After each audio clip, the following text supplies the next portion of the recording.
I sat there in the quiet of our living room, the weight of a broken heart pressing down on me like an anvil. For weeks, I had known something was off about my wife, Amanda. Her laughter was a touch too forced, her smile never quite reaching her eyes. A woman who once felt like the center of my universe was now a stranger, distant, elusive. Then, last week, I stumbled across a text message while searching for my phone charger. It was from her boss, Julian, a man I had never quite trusted. The message was short, too short for a casual conversation between a boss and an employee. Looking forward to tonight. Be ready, darling. Darling. The word lit a spark of suspicion that quickly turned into a wildfire of doubt. I confronted her that night, desperate for the truth, but Amanda looked at me with cold, practiced indifference. It's just a work event, she had said dismissively, as if my concerns were beneath her. Something deep inside me knew that wasn't the whole truth. So, I did something I never imagined I'd do. I hired a private investigator.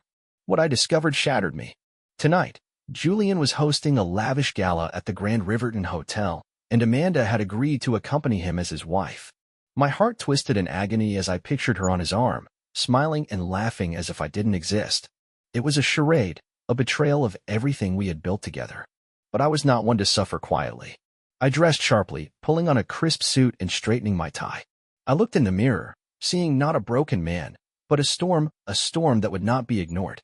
Tonight, I would make sure Amanda and Julian faced the consequences of their actions. As I drove to the hotel, my mind raced with thoughts of vengeance. I wanted them to know the depth of the pain they had caused me. I wanted them to feel as hollow and betrayed as I felt. When I arrived, the grandeur of the event was in full swing. Men and women in elegant attire mingled beneath crystal chandeliers, their laughter echoing through the opulent ballroom. And there, standing at the center of it all, was Amanda. She wore a deep sapphire gown that hugged her curves, her hair swept up in a way that made her look like a goddess who had betrayed me. On her arm was Julian, smug and confident, as if he owned the world. But what Amanda didn't know was that I wasn't here alone. I scanned the room until I spotted her, Julian's wife, Clara. I had reached out to her earlier, knowing she deserved to know the truth. She had agreed to meet me here, her curiosity outweighed by the anger simmering beneath her calm demeanor. Together, we would tear down their facade. Clara stood near the entrance, her expression a mask of cold determination. She looked regal in a blood-red dress, her eyes as sharp as daggers. She gave me a nod, and I knew we were ready to expose them. But before I could make my move, a voice whispered in my ear. "Are you sure you want to do this?" It was a stranger, a man with a shadowed face and a voice like steel. He vanished as quickly as he appeared, but his words echoed in my mind. This was only the beginning. The first thread of their deceit had been pulled, and soon, the entire web would unravel. I took a deep breath, pushing aside the stranger's cryptic warning. There was no turning back now. Clara and I were bound together by betrayal, driven by a shared need for justice. We walked side by side into the heart of the ballroom, our presence turning heads. I kept my eyes on Amanda and Julian as we approached. Amanda's laughter rang out like a dagger to my heart. She was radiant, her eyes shining with a happiness I hadn't seen in years, and it wasn't for me. It was for him. Clara reached for my arm, her fingers trembling slightly. "Let's do this," she whispered, her voice a mix of fury and heartbreak. We closed the distance between us and them, our steps deliberate, our intentions clear. Julian spotted us first. His smile faltered, his eyes narrowing as he recognized me. Amanda followed his gaze, and for a split second, her mask slipped. Panic flickered across her face, but she quickly regained her composure. "Well, this is unexpected," Julian drawled, his voice smooth but strained. "Didn't expect to see you two here tonight." Clara's lips curled into a cold smile. "I'm sure you didn't, Julian. But then again, there are a lot of things you don't expect, like your wife standing here, ready to tear your world apart." Amanda's eyes widened, but she said nothing. She clutched Julian's arm tighter, as if he were her lifeline. I felt a sick kind of satisfaction seeing the fear creeping into her expression. "I know everything," I said, my voice low but steady. "I know about the lies, the betrayal, the affair. Did you really think you could get away with it?" Amanda opened her mouth to speak, but Julian cut her off. "Look, there's no need to make a scene," he said, his tone suddenly patronizing. "Why don't we find a quieter place to talk?" Clara shook her head. "No, Julian. We're not going anywhere. We're going to do this right here, in front of everyone. You humiliated us. Now it's your turn." I took a step closer to Amanda, my heart pounding in my chest. "You stood in front of me and lied to my face. You promised me love, loyalty, and honesty. But all of that meant nothing to you, did it? Tears welled in Amanda's eyes, but I didn't let myself feel pity. Not now. Please, let's not do this, she pleaded softly. We can talk. We can fix this. I laughed bitterly. Fix this? You're a little late for that. Just then, Clara reached into her clutch and pulled out her phone. She raised it high above her head, the screen glowing brightly. Ladies and gentlemen, she called out, her voice ringing through the ballroom. I'd like to make a toast to my husband, Julian, and his mistress, Amanda. Let's give them a round of applause for being the most deceitful pair in the room tonight. A hush fell over the crowd as people began to realize what was happening. Whispers turned into gasps, and all eyes were on Amanda and Julian, who now looked like cornered animals. I stepped up beside Clara, feeling the rush of righteous fury. The truth is out, and this is only the beginning of what's coming for you. Julian's face darkened. You're making a mistake, he hissed, his voice low with menace. Am I? I shot back. Because I think the only mistake I made was trusting either of you. The silence was shattered by the sound of Amanda's trembling voice.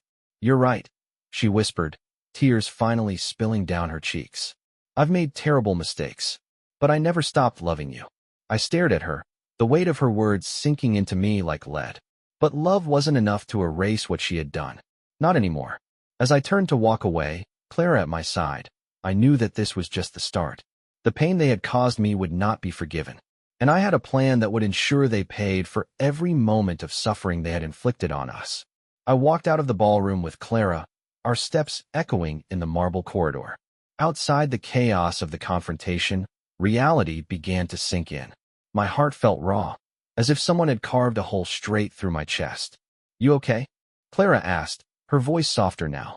Beneath her anger, there was a quiet understanding. We were two people bound by shared betrayal, strangers brought together by pain. Honestly, I said, my voice barely above a whisper. I'm not sure how I feel right now. She nodded. I know the feeling. Her eyes grew distant, the pain of her own heartbreak evident. Julian and I were never perfect, but I never thought he'd throw away our marriage for something like this. A bitter chuckle escaped me. I guess none of us ever really know the people we love. Clara leaned against the wall, her shoulders tense. What's your next move? She asked. I stared off into the distance, feeling the beginnings of a dark resolve. They humiliated us. They ripped apart our lives without a second thought. I can't let them walk away without consequences. Clara's eyes flashed with understanding. You're not the only one who wants revenge. A thought crossed my mind, a dangerous one, but one that made perfect sense. Then maybe we should work together, I suggested. They wanted to act like they were married tonight. Let's see how they like it when the consequences feel real. A faint smile curved Clara's lips. What are you thinking? I leaned in, lowering my voice. Julian cares about his reputation more than anything. And Amanda, she wants stability, security. We hit them where it hurts. We take away what they care about most. Clara's smile grew colder. I like the way you think. I pulled out my phone and opened the messages from my private investigator. I've been gathering information for weeks. Financial records, phone logs, emails. I know where they've been meeting, how long this has been going on, and I have proof of their affair. Clara's eyes narrowed. And I have information on Julian's business dealings. Let's just say he's not as clean as he pretends to be. If we expose this, he could lose everything. I nodded, feeling a grim determination settle over me. It's time they face the consequences of their choices. But we need to be careful. We can't let our emotions get in the way. Clara extended her hand, her expression resolute. Partners in vengeance. I shook her hand, the weight of our shared goals sealing our pact. Partners in vengeance. We stood there for a moment, letting the reality of our plan sink in. There was no turning back now. Amanda and Julian had crossed a line, and we would make sure they paid for it. I have an idea, Clara said, her voice low. There's a charity event next week, a black tie affair that Julian's company is sponsoring. He'll be there, and so will Amanda. We can use that as a stage to reveal everything. I smiled, feeling a spark of anticipation. Perfect. Let's make sure they never forget what they've done to us. As we walked out of the hotel together, I felt a strange sense of calm wash over me. The pain was still there, but it was no longer paralyzing. I had a purpose now, a way to reclaim the power they had stolen from me. This was the calm before the storm, and I was ready to unleash the full force of my wrath. The week leading up to the charity event passed in a blur of calculated planning. Clara and I worked together like seasoned conspirators, sharing information, plotting each move with precision. We were no longer the wounded spouses. We were architects of a reckoning. I spent countless hours sifting through the files my private investigator had compiled. Every lie Amanda had told me, every betrayal, was documented in painful detail. Photos of her slipping out of hotel rooms with Julian, financial records of lavish dinners, and even emails where they mocked me, painting me as a clueless fool. It was infuriating, but it fueled my resolve. I wasn't a fool. I was the storm that was about to tear their world apart. Meanwhile, Clara dug into Julian's business dealings. She discovered that Julian had been embezzling funds from his company, diverting money into offshore accounts. He thinks he's untouchable, she explained, her voice like ice. He has no idea how close he is to losing everything. Our plan took shape, each piece falling into place. We would expose their affair, their lies, and Julian's crimes in front of everyone they cared about. The charity event would be their downfall, a public unmasking of their deceit. On the day of the event, I stood in front of the mirror, adjusting my black tuxedo. My reflection was calm, almost serene. But beneath that calm exterior, I was a man ready for war. As I tightened my tie, I received a text from Clara. It's time. Let's end this. I met her at the entrance of the event, where she looked stunning in an emerald green dress that radiated power. There was no vulnerability in her eyes now, only cold determination. You ready? I asked. More than ready, she replied, her lips curving into a dangerous smile. We stepped into the grand ballroom, where the city's elite mingled beneath glittering chandeliers. Julian and Amanda were easy to spot, basking in the spotlight like royalty. They looked like the perfect couple, laughing and sipping champagne without a care in the world. Let's tear down their castle, Clara whispered. I nodded and stepped up to the microphone on stage, the room falling into a hush as I spoke. Ladies and gentlemen, thank you for gathering here tonight. Before we continue with tonight's festivities, there's something that needs to be addressed, a truth that has been hidden for far too long. Julian's smile froze. Amanda's face drained of color. They knew. They knew their perfect world was about to collapse. Clara stepped forward, her voice strong and unyielding. Julian Burke and Amanda, my husband and your wife, have betrayed us. They've lied, cheated, and made a mockery of everything we once held sacred. And tonight, the truth comes out. Gasps rippled through the crowd. All eyes turned to Amanda and Julian, who looked like they'd been struck by lightning. I raised my phone and pressed play. The ballroom filled with the damning audio recordings of Julian and Amanda's conversations, each word a knife cutting through their facade. I love you, Amanda, Julian's voice echoed, dripping with arrogance. Your husband's a joke. He'll never be half the man I am. Amanda's trembling voice followed. Rick doesn't matter. This is real. This is what I want. The room was silent except for the damning evidence of their affair. Then Clara delivered the final blow. And in case anyone's wondering what kind of man Julian really is, let me introduce you to his true self. She handed the microphone to me, and I held up a thick folder. This is evidence of Julian Burke's embezzlement, proof that he's stolen millions from his company and betrayed everyone who trusted him. Julian's face twisted with rage. He lunged forward, but security moved quickly, holding him back as he shouted threats. Amanda stood frozen, tears streaming down her face as her world crumbled around her. I looked her in the eyes, feeling a strange mix of satisfaction and heartbreak. You chose this. You made your choices, and now you'll live with them. As security escorted Julian out and whispers of scandal spread like wildfire, Clara and I stood together, victorious. We had exposed their lies for everyone to see. But beneath the victory, a deep ache lingered, a reminder of the love we had lost and the trust that had been shattered. We had won the battle, but the scars of their betrayal would remain. The night's chaos slowly unraveled like a scene from a movie, each shocked face and whisper a confirmation that their perfect little charade had been obliterated. I stood there with Clara, watching as Amanda crumbled beneath the weight of her disgrace. She looked like a lost, shattered woman as she tried to approach me. Rick, please, she whispered, her voice barely audible over the murmur of the crowd. I need to talk to you. Please, just let me explain. A part of me wanted to walk away, to leave her there in her shame. But I needed to hear what she had to say. I needed to look her in the eyes one last time. I stepped aside, motioning for her to follow me into one of the empty side rooms. The door clicked shut behind us, and we were alone. The air was thick with the tension of all the words left unsaid. You have 5 minutes, I said coldly. Make it count. Amanda wiped at her tear-streaked face, her hands trembling. I don't even know where to start. I was selfish and reckless, and I destroyed everything that mattered. But I swear to you, I never stopped loving you. I lost myself. I scoffed, shaking my head. You lost yourself? That's your excuse? You threw away our life, our marriage, for what? Some fantasy with a man who doesn't care about you. Her face crumpled, and I saw the truth in her eyes. Julian had been nothing more than a mirage, and now that the illusion had shattered, she was left with nothing. I know I made the worst mistake of my life, she whispered. And I know I can't ask for forgiveness, but I need you to know that it wasn't all a lie. What we had was real. Maybe it was real once, I replied, my voice hollow. But you killed it. You buried everything we had beneath your lies. And now? There's nothing left. She stepped forward, desperation in her eyes. Please, Rick. We can try. We can rebuild. I'll spend the rest of my life making this right. I shook my head, my heart hardening against her pleas. You don't get it, do you? There's no coming back from this.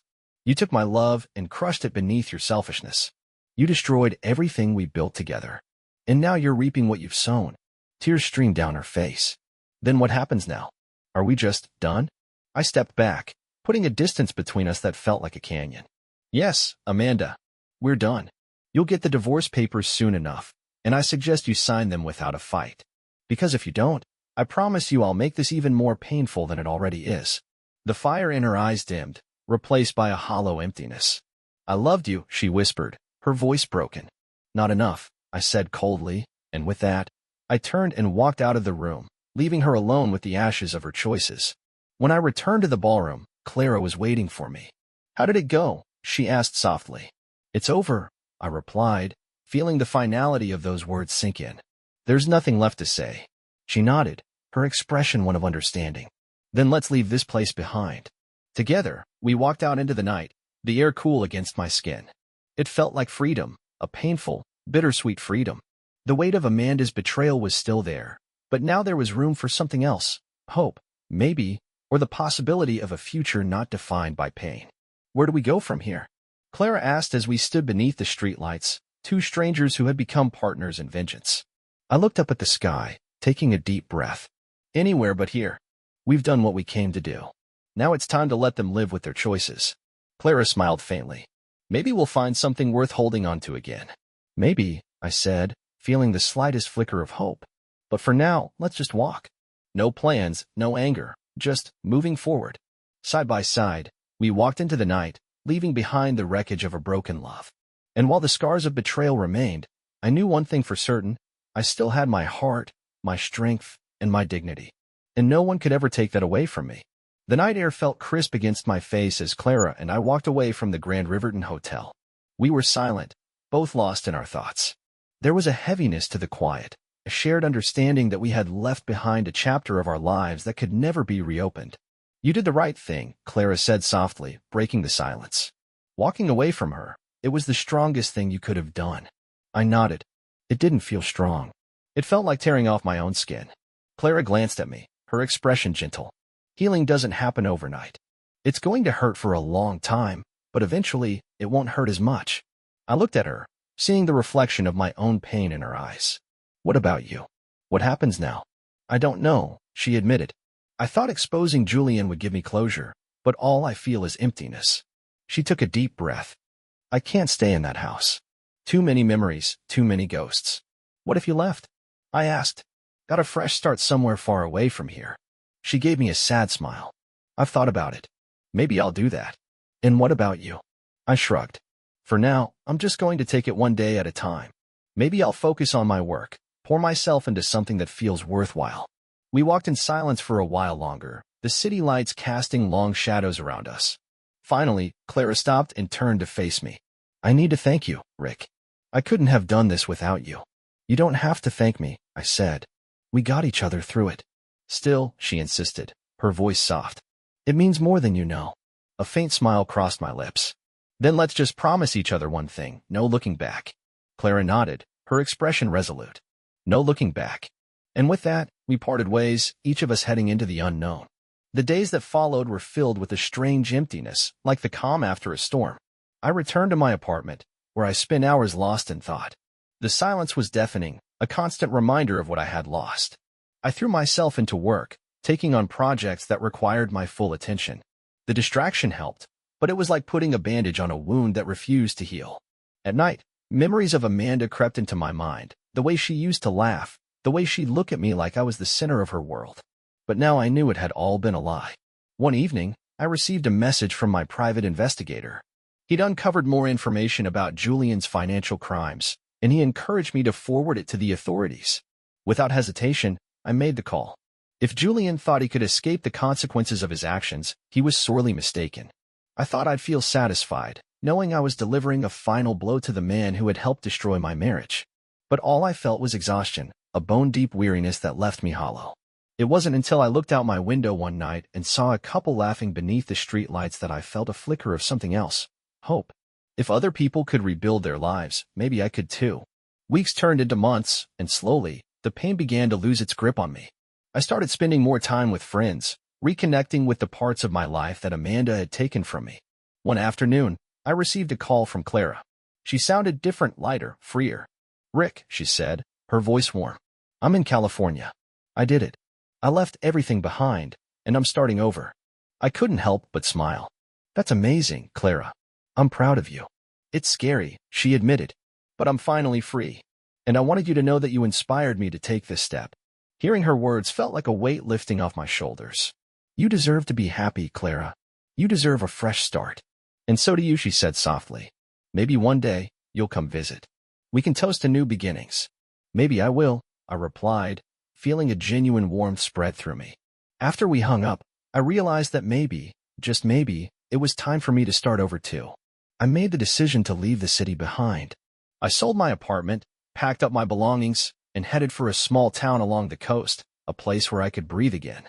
The town was quiet, filled with friendly faces and ocean breezes. I rented a little house with a view of the water, and for the first time in years, I felt a sense of peace. I spent my days walking along the beach, letting the waves wash away the remnants of my pain. I rediscovered old hobbies, painting and reading, and slowly began to feel like myself again. One afternoon, as I sat on the porch with a cup of coffee, I noticed a woman walking by. She paused and offered a friendly wave. "New in town?" she asked. "Yeah," I replied, smiling. "Just moved here." She grinned. "Welcome. I'm Ellie. If you ever need a tour guide, let me know." "Thanks, Ellie. I might take you up on that." As she walked away, I realized that life was full of possibilities, and maybe, just maybe, happiness wasn't as far away as I'd once believed. A year later, I stood on the same beach, watching the sun dip below the horizon. My life was different now, simpler, but infinitely more fulfilling. I had let go of the anger, the bitterness, and the pain. Ellie and I had become friends, and eventually, something more. It wasn't a grand, sweeping romance, but something gentle and steady, something real. One evening, I received a letter from Amanda. She was living alone, struggling to rebuild her life. She apologized again for what she had done, asking if I had found happiness. I wrote back, telling her the truth, that I had moved on, that I had found peace. I wished her well, but I knew there was no place for her in my life anymore. As I watched the waves roll in, I felt a deep sense of gratitude. I had faced the storm, and I had survived. I had lost love, but I had found something even more important, myself. In the end, it wasn't about revenge or justice. It was about healing, about letting go, and about finding the strength to move forward. And so, I did.